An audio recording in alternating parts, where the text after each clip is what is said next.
যে ঢাকা ক্লাবের আদলে ঢাকা সাউথ ক্লাব একটা করা যায় কিনা।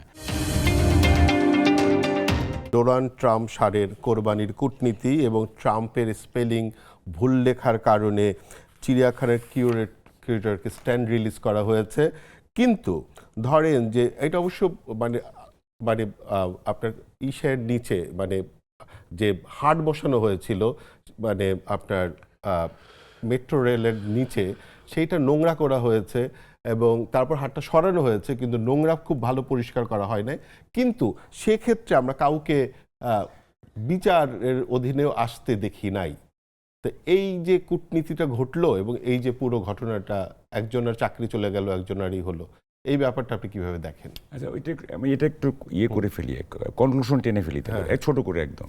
তাহলে কি দাঁড়াচ্ছে, আমরা কি মানে প্রশাসক এবং কি বলে যে উডবি মেয়রের কাছ থেকে আমরা কি চাচ্ছি?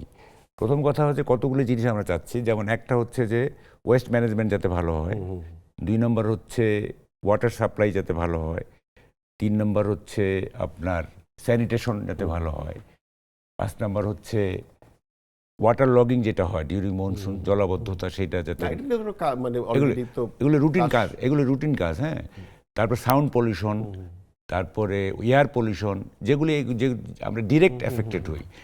আর একটা হচ্ছে যেটা আমি এখানে দাবি করব, সেটা হলো যে এই যে যারা রিটায়ারমেন্টে যায়, হ্যাঁ, ধরেন 60+ যারা ওল্ড সিটিজেন, তারা মানে অবসরের পরে তারা কিভাবে জীবন কাটাবে, তাদের যে বিনোদন, তাদের যে কোথাও হাঁটাহাঁটি কিংবা চলাচলের জন্য জায়গা, হ্যাঁ, এবং কি বলে যে লেক থাকলে ভালো হয়, তা নাহলে নানা রকম একটা অ্যাকোমোডেশন করা। এবং আপনার আমি একটা আমার বন্ধু যেহেতু, তাকে আমি এখানেই পাবলিকলি একটা রিকোয়েস্ট করবো, সেটা হচ্ছে যে এরকম করা যায় কিনা যে ঢাকা ক্লাবের আদলে ঢাকা সাউথ ক্লাব একটা করা যায় কিনা, মানে ঢাকা সাউথের নাগরিকদের জন্য একটা সাউথ ক্লাব। তাইলে ওখানে হবে কি একটা না, সেইটা সম্ভবত